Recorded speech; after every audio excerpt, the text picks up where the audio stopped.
I stiffed him on accident with the knee, and he wasn't happy with it, so he clobbered me in the side of the head. And I like to think I'm the only human on earth that's ever taken a right hand for Brock and didn't go night-night. I went 20 more minutes in the match.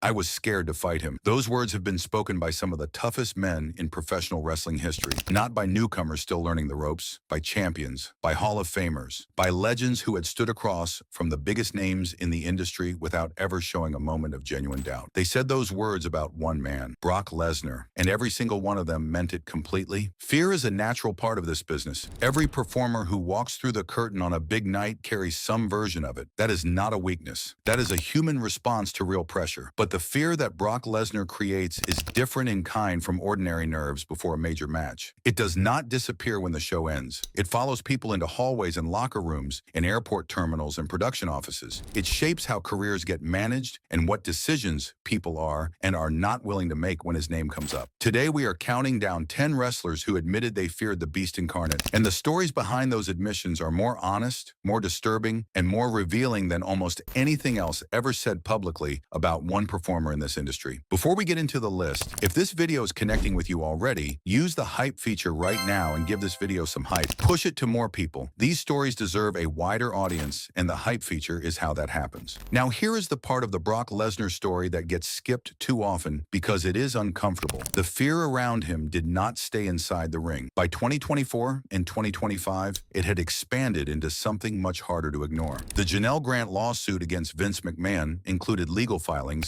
that identified a star wrestler in connection with deeply serious allegations, including sexual assault and sex trafficking. Reports connected those filings to Brock Lesnar. The reaction inside WWE was documented and significant. Many staff members, particularly women in the production department, were described as strongly against bringing him back. One staff member was reported as being privately disgusted by his presence. Members of the production team said his on-screen appearances were embarrassing and were not moving the needle for the company in any meaningful direction. This was not the same fear his opponents had described for decades. His opponents feared what his hands could do in a match. The staff in these reports feared what his continued presence meant for the culture of the organization and for the people who had to work alongside him every week. Both kinds of fear belong on this list. Both deserve to be named clearly. To understand why Brock generates fear at so many different levels, you have to go back before the character and the championships. You have to understand a specific word this industry uses to describe certain performers. That word is shooter. A shooter in professional wrestling is someone who carries genuine, real-world combat ability into everything they do. Not theatrical skills learned in a training gym. Real combat skills that exist whether or not a script is being followed. Brock Lesnar is one of the most credentialed shooters in the history of the business. He was an NCAA Division I heavyweight champion at the University of Minnesota. He entered WWE with an amateur record of 106 wins and just 5 losses. Before he ever developed a wrestling character, he had spent years learning how to physically dominate elite-level athletes in legitimate competition. His strength was described by everyone who encountered it as functional strength, not decorative muscle, real, explosive, practically applied power built through genuine athletic training. And what that kind of strength means in a professional wrestling ring is this: when someone who possesses it at that level decides to stop cooperating, nobody in that building can make them cooperate again. No script, no producer, no professional obligation can override a trained combat athlete who has decided to do what he wants. That reality, permanently present in the background of every interaction, is the foundation beneath every story you're about to hear. Number 10, Hardcore Holly. Inside a professional wrestling ring, there is an invisible agreement that runs beneath everything. It does not get signed or formally discussed, but every performer knows it is there. We will cooperate to keep each other safe. We will call spots, follow the plan, and make sure the violence stays theatrical. That agreement is what makes the performance possible. Without it, a wrestling ring is one of the most dangerous environments a person can stand in. Hardcore Holly found out in one of the most painful ways possible what it means to step into the ring with someone who does not consider that agreement binding. Early in Brock's career, during a match with Holly reportedly made a deliberate choice to test him. The method is called sandbagging. To sandbag someone during a lift means to go completely limp, make yourself dead weight, and refuse to assist with the mechanics of the spot. Veterans sometimes do this to newer performers to test them, to establish a pecking order, or to assess what the newcomer is actually capable of when real resistance is introduced. refused. Holly chose to test Brock this way during a powerbomb attempt. He made himself as heavy and uncooperative as possible. The expectation was that this would force Brock to slow down or abandon the spot entirely. Brock did not slow down. He applied more force and powered through the resistance without visible hesitation. He completed the move regardless of what Holly was doing with his body. The result was Holly suffering a broken neck. Not a worked injury, not a storyline development, a real broken neck caused by real force from a man who simply chose not to work around the obstacle placed in front of him. When the news moved through the locker room, no one needed it explained to them. The message was already clear. Resistance had consequences. Refusing to cooperate with Brock was not a viable strategy for establishing yourself in the pecking order. It was a physical risk with no professional upside. Every performer who heard what happened quietly recalibrated how they intended to work with him going forward. But there was something more specific about the Holly incident that stayed with people beyond just the injury itself. In most cases, when someone gets hurt in a wrestling ring, there is room for ambiguity. You can tell yourself it was a miscommunication or a moment where the plan fell apart. There was no ambiguity here. Holly had chosen to test Brock deliberately. Brock had responded by doing exactly what his physical capability allowed him to do. He had not broken Holly's neck with malicious intent, but he also had not adjusted or pulled back to prevent it. He had simply applied his capability to the situation and let the consequences land where they landed. That combination of genuine ability and apparent indifference to the physical results of using it was what the locker room remembered. It was not a moment of visible aggression. It was a demonstration of what the default looked like when the script stopped being mutually honored. And from that point forward, the underlying dynamic of every match involving Brock Lesnar contained a question that never fully went away. If something goes wrong with Brock, what is he willing to do about it? The Holly incident had given a specific and very clear answer. Number 9, Shinsuke Nakamura. The fear of Brock Lesnar has never respected geographical borders or institutional traditions. Between 2005 and 2007, Lesnar worked for New Japan Pro Wrestling, one of the most historically respected and culturally significant wrestling promotions in the world. NJPW is not a small operation. It has decades of tradition behind it, a global following, and a championship lineage that commands genuine reverence within the industry. Brock Lesnar won the IWGP Heavyweight Championship, the top title in that promotion, and what happened next damaged the organization in ways that took years to fully process. When the time came for the business to move forward and for Lesnar to pass the championship to a new champion, he refused. He did not return to Japan to fulfill the obligation. He took the physical championship belt back to his home in Minnesota and simply stopped cooperating. For over a year, one of professional wrestling's most prestigious championships was not in the possession of the promotion that had created it. Lesnar held it as leverage, what reports described as an insurance policy against NJPW in a dispute over payment and travel arrangements. The belt was hostage. When NJPW attempted to resolve the situation by sending representatives, including Simon Inoki, to meet Lesnar at an airport in order to recover the belt, the encounter did not go the way the promotion had hoped. Lesnar and an associate engaged in a physical stare-down that forced the NJPW contingent to back down entirely. A major international wrestling organization, with its history and its institutional weight and its team of representatives, could not recover its own top championship from a single person. He held the ground. They gave it up. Shinsuke Nakamura, who faced Lesnar during this period in 2006, described the experience of working with him as deeply demoralizing. He said that Lesnar looked down on Japanese people and showed zero love or respect for professional wrestling as a craft. Not just indifference toward the promotional politics, actual contempt for the people and the traditions involved. For a performer like Nakamura, who had built his identity on the artistry of the sport, working alongside someone who viewed the entire thing with that level of dismissal was its own kind of deflating experience. What the NJPW situation demonstrated was something that would become a recurring theme throughout Brock's career. The normal rules of professional conduct simply did not apply to him in the way they applied to everyone else. Contracts, obligations, institutional expectations, the unwritten codes of professional behavior that govern how you treat the people and organizations you work with, none of those things functioned as actual constraints on what Brock chose to do. He operated outside of them. He always had. And the international wrestling community learned that lesson firsthand over the course of those 2 years when their most prestigious championship sat in a Minnesota farmhouse because the man holding it had decided he would return it on his own terms or not at all. The fear that generated was not physical. Nobody at NJPW was afraid of getting slammed. The fear was the recognition that they had given power to someone who did not consider himself accountable to the basic professional agreements that made the business function. Number 8, Chris Jericho. Chris Jericho has more than 3 decades of professional wrestling experience. He has competed across every major promotion promotion in North America and Japan. He has adapted to every format the industry has evolved through and built a career that most performers would consider a complete lifetime achievement. He has shared rings and locker rooms with some of the most genuinely dangerous and physically imposing figures the business has ever produced. And at SummerSlam 2016, he stood backstage at the gorilla position, face-to-face with Brock Lesnar, in a state of controlled fury, genuinely considering whether the next few seconds were going to turn physical. The SummerSlam 2016 main event was Brock Lesnar versus Randy Orton. The match ended in a way that shocked everyone watching and sent the backstage area into a state of chaotic uncertainty. Brock mounted Orton and delivered a series of hard-way elbow strikes directly to his skull. Hard-way means real contact, unprotected, legitimate elbows landing directly on the head of another person. The strikes split Orton open severely. He left the arena that night needing 10 staples to close the wound and reportedly suffering a concussion in the process. Backstage, nobody knew what had just happened. Management had kept the planned finish under what reports described as Fort Knox levels of secrecy. Almost nobody, including senior producers and veterans like Jericho, had been told what the plan was. When the blood started and the match ended, and everyone who had been watching from the gorilla position turned to each other for answers, there were none available. Jericho went directly to Michael Hayes and demanded to know what the finish had been. Hayes gave no response. That silence communicated exactly what Jericho had feared. It looked in that moment as though Brock had decided to go off script and do what he wanted with a veteran performer in front of a live audience, with no authorization and no ability for anyone present to have prevented it. Jericho confronted Brock directly when he came through. He made clear that he was not going to stand there quietly. He said afterward that he had been prepared to bite Brock's nose off if the situation turned physical. That is not exaggeration or colorful storytelling. That was his honest, tactical assessment of his own options. Because in the same account, he acknowledged the reality of what those options actually meant. He said that in a real physical confrontation with Brock Lesnar, Brock would likely kill him. There is something specific about that statement that reveals more than any other detail in the story. It is not the anger, it is the clarity. Jericho was angry enough to be prepared to fight. He was also clear-eyed enough to know exactly what the outcome of that fight would be. He was operating with full knowledge that the man he was prepared to bite in the nose could, if things escalated beyond a certain point, end the encounter in a way that had nothing to do with wrestling at all. The willingness to confront someone anyway, despite that knowledge, is one kind of courage. But the presence of that knowledge at all, the permanent awareness that things could go that far with Brock if the wrong moment arrived, is exactly the kind of fear that defines what it means to work around him. Number 7, Randy Orton. Randy Orton is a 13-time world champion and one of the most experienced performers in the history of professional wrestling. He has been in pressure situations that would break most people. He has navigated decades of the most intense professional and personal circumstances the industry can create. He is not someone who is unfamiliar with pain or danger or the kinds of things that go wrong when you spend that many years working that many matches. But SummerSlam 2016 was categorically different from every other difficult night he had experienced, because that was the night where the uncertainty was total, the damage was real, and there was no framework available to him for fully processing what had happened. The clinical precision of what Brock did was what made it so disturbing to witness. It was not a moment of escalating emotion that went too far. It was not a miscommunication that spiraled. Brock mounted a fallen opponent and deliberately struck him with real elbows to the skull in a way that was executed with the focus and precision of a trained combat athlete carrying out a specific technique. The coldness of it, the absence of any visible emotional escalation, the sense that this was simply something Brock had decided to do and was now doing, is what communicated the most about the nature of the threat he represents. Orton left the arena with 10 staples in his head. He reportedly had a concussion. His head had been split open on a live pay-per-view event in front of a sold-out arena by a series of strikes that nobody managing the show had been fully briefed on. The secrecy around the finish created an environment where nobody watching from the back could cleanly distinguish between what had been planned and what Brock had decided to add on his own. That uncertainty, the impossibility of knowing exactly where the scripted version ended and Brock's personal decision-making began, is one of the most specific and damaging things about what that night represented. Paul Heyman spoke plainly about what happens to performers who take liberties with Brock. He said those performers get their ass kicked, stretched, and thrown around as a direct consequence. That language is specific and deliberate. It is not a warning about backstage politics or professional standing. It is a warning about physical outcomes. Orton's SummerSlam night is the most documented and visible example of what that warning looks like when it becomes reality. The SummerSlam night also raised a harder question about the relationship between management secrecy and performer safety. When a match finish is kept so tightly controlled that the people inside the ring cannot reliably know what is happening to them in real time, the normal communication systems that keep performers safe stop functioning entirely. Orton's experience made that failure visible in a way that the entire industry had to sit with. And the most important detail about Randy Orton's story is the one that comes after the staples and the concussion. He kept performing. He came back and competed at the top of the professional wrestling world for years afterward without making excuses for it. Whatever that night cost him, he absorbed it and kept going. Number 6, Jon Moxley. Jon Moxley has built his career on going toward danger rather than away from it. His entire reputation in professional wrestling is constructed around a willingness to absorb punishment that most performers would decline and to push situations further than the careful professional calculus of the industry normally allows. He is not someone who seeks comfort. He is specifically the kind of performer who treats comfort as something to be suspicious of. But his experience with Brock Lesnar introduced him to a kind of fear that his usual approach to risk had not prepared him for. Their WrestleMania 2016 match had the potential to be one of the most memorable encounters of that era. Moxley, then performing as Dean Ambrose, had pitched creative ideas for a hardcore, brutal showdown that would have given both performers something genuinely distinctive on the biggest stage of the year. He came to the collaboration with real investment. He wanted the match to matter. He wanted to create something that would hold up over time. Brock was not interested in any of it. He showed up and gave what he chose to give. He was indifferent to what Moxley had proposed and gave back almost nothing of what the match could have been. The result was a flat, disappointing encounter that neither performer's reputation benefited from. Moxley went on Steve Austin's podcast and called Brock lazy. That is a specific and genuinely brave thing to say publicly about a man with Brock's reputation and capabilities. He named the disappointment clearly and accepted whatever professional consequences came with saying it out loud on a widely distributed platform. But beyond the disappointment about the match itself, Moxley articulated something about what Brock actually represents as a physical presence that gets to the core of why he belongs on this list. He described Brock as a man who can kill you with his bare hands. He said it specifically and directly, not as theatrical exaggeration, as an honest assessment of the physical reality of the situation. A man who, if the professional context of a wrestling match stopped providing the usual structural protections, possesses the genuine capability to take your life. And you are sharing a professional space with him. You are in a ring with him. Your ability to protect yourself is limited by the cooperative nature of the job. You cannot fully defend yourself the way you might in a real confrontation because the performance requires you to operate within certain boundaries. And if the person on the other side of those boundaries decides to stop honoring them, there is a gap between what you can do and what he can do that is very difficult to think about clearly while you are inside it. Heyman framed the dynamic from the other side. If you challenge Brock in any way he finds disrespectful, the performance becomes secondary. He will physically dominate the situation and walk away from the collaborative side of the agreement entirely. Moxley felt the creative version of that imposition. The match was not physically dangerous in the way some encounters with Brock have been, but the experience of being in a professional collaboration with someone who holds all the physical power and none of the professional obligation was its own very specific and lasting kind of unsettling. Number 5, Braun Strowman. Of everyone on this list, Braun Strowman is arguably the person you would expect to feel most insulated from anything Brock Lesnar could do. He is one of the largest and most physically powerful performers in WWE history. He is not someone who is easily moved or easily hurt. The kind of physical threat that frightens most people in a professional wrestling environment registers differently for Strowman by virtue of what he is capable of withstanding. And yet the 2018 Royal Rumble produced a moment that demonstrated clearly and specifically that Brock Lesnar's version of a correction does not change based on the size of the person receiving it. During the match, Strowman accidentally caught Brock with a stiff knee to the side of the head. It was not intentional. It was the kind of contact that happens in a match involving multiple people moving fast in a limited space. In professional wrestling, accidental contact is managed. The expectation is that both performers acknowledge it, make a quick assessment, and continue working safely. Brock acknowledged it immediately. His acknowledgement was a legitimate closed-fist punch delivered directly to the side of Strowman's head. This was not a worked punch. In professional wrestling, punches are typically pulled. The intent is to make the strike look impactful for the camera while minimizing the actual force delivered to the recipient. Brock's punch to Strowman was not pulled. Cameras captured the moment in slow motion, and what the footage shows is impact traveling through Strowman's skull in the way that only happens when real force is applied without the usual protective adjustment. Following the punch, Brock told Strowman to slow down. No apology, no discussion, a real punch and a direct instruction. Strowman talked about the incident afterward with a remarkable level of honesty. He said he had been overzealous, he acknowledged that Brock needed to check him, and then he added the detail that reframed reframes everything else about the story. He said he was probably the only person in existence who had taken a right hand from Brock Lesnar and not lost consciousness. He said he did not go night-night. Think about what that phrase means in context. It means that the baseline outcome of receiving a real punch from Brock Lesnar at full force is that you go unconscious. Strowman, one of the most physically resilient people in this business, was the exception. For everyone else, the lights go out. Brock Lesnar is a trained UFC heavyweight fighter. He understands anatomy and the mechanics of force. He knows exactly where to place a strike to cause maximum damage or to quickly incapacitate someone. The fact that he is willing to apply that knowledge in a scripted professional environment in response to accidental contact during a match is what makes his presence genuinely dangerous rather than just physically impressive. The receipt culture in wrestling has always existed, but when Brock delivers a receipt, it comes from someone who knows exactly what he is doing and exactly what the physical consequences of doing it correctly actually look like. The locker room understood what the Strowman footage meant. Accidents near Brock are not just awkward professional moments, they carry real physical consequences. And everyone in that building who saw the footage understood that without needing anyone to explain it to them. Number 4, Matt Riddle. Matt Riddle has his own legitimate combat credentials. He is a former UFC fighter with real experience in professional competition. He is not someone who intimidates easily or who softens his public statements to avoid making enemies. He has been willing to say things out loud that most performers keep privately to themselves. But what Riddle described about the environment around Brock Lesnar was not primarily about personal conflict or individual fear. It was about something structural, something that had grown into the operational culture of the largest wrestling organization in the world. He claimed publicly that every producer in WWE feared Brock Lesnar, not some of the newer or less experienced producers. Every producer, the people responsible for organizing and coordinating the show, the people whose job is to work with performers on match structure, creative direction, and execution. These are, in most cases, former wrestlers themselves. They have spent years working in this industry. They understand physical dynamics and difficult personalities. They are experienced professionals who have navigated some of the most volatile environments the business creates. And according to Riddle, none of them were willing to approach Brock with creative notes or match direction changes. The prospect of his reaction was enough to prevent experienced professionals from doing the work they were employed to do. The Royal Rumble 2022 allegation makes this even more specific. Riddle claimed he was originally scheduled to win the match. Then Brock decided he would be the winner instead. He got involved and made his preference clear. According to Riddle, management and the producers acquiesced without pushing back. The match result was changed because one performer said he wanted it changed, and the entire professional and institutional structure around him went along with it. Riddle stated plainly that he did not push back either. He said that directly without making himself look better in the telling. Then there was the personal confrontation. At the 2020 Royal Rumble, Brock reportedly approached Riddle backstage. He grabbed Riddle's shoulder without any invitation to do so and delivered a message. The message was to stop saying his name because they would never work together, ever. The directness of the physical contact, the absolute finality of the statement, the absence of any professional framing around what was essentially a threat. The consequence was significant and immediate. Riddle was reportedly moved to the SmackDown brand specifically to keep distance between the two men and prevent the situation from escalating into something that management could not contain. Brock Lesnar shaped a career trajectory without ever stepping into a ring with the person. He changed where Riddle worked and who he had access to with a single backstage conversation and a hand on a shoulder. That is not in-ring dominance. That is something operating at a completely different level of professional influence. The fear that Riddle described is the fear of an institution that has decided one person is above the normal processes of accountability and professional management. And the fear that results from working inside that institution and trying to do your job around that dynamic is a specific and documented thing, named clearly by someone who lived through it. Number 3, Ric Flair. In the entire history of professional wrestling, very few people have projected more absolute personal confidence than Ric Flair. For more than 50 years, he has walked into every room as though it belonged to him. That is not entirely theatrical. He has backed it up in the ring across every era the business has moved through. He has worked with the biggest names and the most physically intimidating figures from multiple generations of the sport. He has been in situations that would have broken most people and walked away calling himself the greatest. His confidence is not a performance that gets turned off when the cameras stop. It is a fundamental part of how he operates in the world. And Ric Flair asked Brock Lesnar to please go easy on him. To fully understand what that sentence means, you have to understand who is saying it. This is not a performer admitting to pre-match nerves or acknowledging that a bigger opponent presents physical challenges. This is Ric Flair asking for mercy, making a direct, sincere request for another person to limit what they choose to to do to him. That is a threshold that Ric Flair almost never reaches. The fact that Brock Lesnar is the person who brought him to it says everything about what facing Brock actually feels like for the people who have done it. What Flair described to explain why that request was necessary makes the picture complete. He said that when Brock latches onto you, you are not going anywhere. Those 5 words carry an enormous amount of information. Not going anywhere means no adjustment, no escape, no way to work around the situation through experience or technique. In most physical encounters inside a wrestling ring, a veteran performer can find ways to manage what is being done to them. They can communicate, adjust the mechanics, call something different, or work their way through a difficult moment using the craft they have spent decades developing. None of that works when Brock decides to hold on. The craft becomes irrelevant. You are simply held, and you stay held until he decides otherwise. That experience of encountering something in your professional environment that your skills and your experience cannot navigate around is a particular kind of unsettling. For most of Ric Flair's career, his confidence rested on the knowledge that he could handle what the business put in front of him. His ring skills were sophisticated enough, his experience was deep enough, and his understanding of physical dynamics was thorough enough to find a way through almost any situation. Brock was the exception. Brock was the situation where Flair's normal toolkit ran out of answers, and all he was left with was a polite request to please not hold quite so hard. The honesty of that admission, coming from that specific person, is more revealing than almost any other statement on this entire list. Because Ric Flair has spent his career performing invincibility. The fact that he was willing to admit, clearly and publicly, that Brock Lesnar made him feel genuinely trapped is a testament to what that physical reality actually does to people, regardless of how much experience they bring with them to the ring. Number 2, Kurt Angle and Big Show. Some fear is private. It happens inside a person and stays there, contained by professional discipline and personal pride. And some fear is visible. It happens in front of people and cannot be hidden because it is too immediate and too visceral to manage. Kurt Angle and Big Show represent both ends of that range, and together they paint one of the most complete pictures available of what Brock Lesnar's physical presence actually does to the people around him. Kurt Angle won a gold medal at the 1996 Atlanta Olympics while competing with a broken neck. He is one of the most legitimately credentialed athletes in the history of professional wrestling. He understands elite physical ability at a level that most people never access. When Angle evaluates another athlete's capabilities, he is doing so against a standard that is exceptionally high. His moment of reckoning with Brock came before they had worked together in any significant capacity. He watched Brock backstage picking up Big Show and slamming him to the ground. Big Show at that time weighed over 400 pounds. He was one of the largest and most physically imposing performers working in the business. Brock was handling him with a kind of ease that made Angle stop completely and recalibrate what he was looking at. He said it directly afterward. He said he thought to himself that he might not be able to handle this kid, an Olympic gold medalist with a broken neck, looking at a newcomer and genuinely questioning whether he possessed the physical tools to survive what that newcomer could do to him inside a ring. Big Show's version of this story carries its own weight. In a developmental training environment, Brock's physical dominance was so complete and so overwhelming that it reduced Big Show to tears. A 400-pound professional wrestler who has been one of the most feared physical presences in the business for decades, brought to tears by the reality of what Brock was capable of doing without any visible effort. And then there is the airport. Big Show described being present in a public space when something caused Brock to flinch. The people around them, 300 of them by Big Show's account, reacted simultaneously, a collective, involuntary, instinctive response to one small movement from one person. Big Show described watching it happen and being genuinely struck by what he was seeing. 300 ordinary people without any knowledge of Brock Lesnar's reputation or career or physical credentials, flinching in unison. Their bodies recognized something before their minds could process it. That is what a genuine physical threat registers as in a public space. It does not require explanation. It does not require context. It produces a biological, immediate, uncontrollable response in everyone within range. Together, Angle and Big Show describe the full geography of this particular fear. The private, professional version, an elite athlete measuring another athlete's capabilities against his own extraordinary standard and finding the gap between them terrifying. And the primal, public version, 300 people in an airport who know nothing about professional wrestling, flinching simultaneously because something in how Brock Lesnar exists in a room tells their bodies that they are standing near genuine danger. Number 1, Cody Rhodes. There is a reason this name belongs at the top of the list, and it is not simply because of the matches or the public platform on which the admission was made. It is because of who Cody Rhodes is and what it means for him specifically to say the word scared. Cody Rhodes has built his entire public identity around going toward the hardest available option. He tore his pectoral muscle before before one of the most consequential matches of his career and competed anyway, with the torn muscle visibly darkening the skin of his chest through the entire match. He left a company at what appeared to be the peak of his professional security to prove he could succeed on his own terms. And then he spent years fighting his way back through every level of the industry to reach the top of WWE again. He is someone who chooses the difficult thing deliberately, consistently, and without apparent hesitation. When Cody Rhodes tells you he was scared, you are hearing that statement measured against a baseline of active, chosen engagement with everything that frightens most people. He said it on WWE television in front of one of the widest audiences in professional wrestling. He said that scared was probably the appropriate word for what he felt when he faced Brock Lesnar. And then he said something that goes beyond the admission of fear and gets to what the experience actually was. He said that facing Brock was the most real anything had ever been for him inside a wrestling ring. Not the most intense, not the most physically demanding, the most real. That word is carrying the full weight of the experience. What Cody was describing was the moment when the performance stops providing reliable protection, when the scripted structure of a professional wrestling match, which normally serves as the framework that keeps everyone working safely inside, understood boundaries, becomes something you can no longer fully trust because the person across from you is not guaranteed to honor those boundaries at every moment. He was describing the specific experience of standing in a ring with someone and feeling the gap between the script and the reality behind it become uncomfortably visible. Looking into Brock's eyes, he said, was harrowing. He described Brock as one of the last old-school cowboys, a man who allows himself to be judged entirely by the violence he produces when the bell rings, not by presentation or promos or social media presence, by what he does when the match is real and the camera is rolling and no version of the performance can fully protect you from someone who has decided it does not apply to them. And then Cody went back. He faced Brock again. He delivered the professional obligation he had accepted, and he did it with everything the job required. That is the thing about everyone on this list that deserves to be said clearly. Fear is not the same thing as surrender. Every person whose name has appeared in this countdown is on this list because they told the truth. They acknowledged what the experience of working near Brock Lesnar actually felt like rather than performing in vulnerability for the camera. And then, having told that truth, they kept going. Hardcore Holly went back to work. Shinsuke Nakamura kept performing at the highest level available to him through a demoralizing experience with someone who showed no love for the craft. Chris Jericho stood at the gorilla position, prepared to act in defense of a colleague against a man he knew could destroy him. Randy Orton left an arena with 10 staples in his skull and kept performing for years afterward without making an excuse for it. Jon Moxley named his frustration publicly and accepted the professional cost of doing so and kept competing at the top of the business. Braun Strowman took a real punch from a trained UFC heavyweight and came back to the next show. Matt Riddle named an institutional power imbalance clearly and in public and kept going. Ric Flair asked for mercy and stepped into the ring regardless and gave what the performance required. Kurt Angle looked at what Brock could do and stepped in anyway and competed at a level that few people in the history of this industry have matched. Big Show described watching 300 people flinch around him and kept turning up to work. None of that is weakness. All of it is the opposite. In a business that rewards the performance of toughness above almost everything else, the decision to be honest about what something cost you is a genuine act of professional courage. The full picture of Brock Lesnar is complicated and does not resolve neatly. His physical gifts are real. His combat credentials are legitimate. His ability to generate fear, draw audiences, and create moments that the industry is still talking about decades later is documented across every era of his career. But the story also includes the culture that formed around him, a producing staff that reportedly could not approach him with creative direction, a promotion in Japan that could not recover its own championship, a locker room where a receipt carried the weight of a professional knockout, and now legal filings that have introduced a dimension of accountability that professional wrestling as an industry is still working through. The shift described in those 2024 and 2025 reports, from physical fear to moral and professional apprehension, is not a minor development. Staff members being privately disgusted, women in production strongly opposing his return, a sense inside the company that his presence had become a liability rather than an asset. That is a different chapter from the one where opponents feared getting hurt in a match. And both chapters are part of the same story. A story about what happens when one person is allowed to operate outside the normal boundaries of professional accountability for long enough that the culture around them changes to accommodate it. The wrestlers on this list did not have the luxury of stepping away. They were in the ring, in the locker room, in the hallways, operating in the same professional environment as someone who rendered normal rules partially irrelevant. They managed it as best they could. Some paid significant significant professional costs, but they all named what it was. They said it was real. They said it was frightening. They said it in public. And that honesty coming from people whose entire professional identity is built on projecting fearlessness is worth more than almost any other documentation of what this situation actually meant for the people living inside it. Courage is not the absence of fear. It is the decision to move forward in spite of it. Every name on this list is a demonstration of that. They showed up, they competed, they gave what the job asked of them, and they were honest enough afterward to tell the truth about what it cost. Drop a comment and tell us which story hit hardest for you. Was it Cody saying it was simply the most real thing he had ever experienced in a wrestling ring? Was it Kurt Angle questioning his Olympic-level credentials after watching Brock throw a 400-pound man around effortlessly? Was it the image of a major international promotion unable to recover its own championship belt from one man standing at an airport? Tell us what stood out. Subscribe if you are not already, hit the like button, and come back for more stories from the world of professional wrestling that deserve to be told with complete honesty.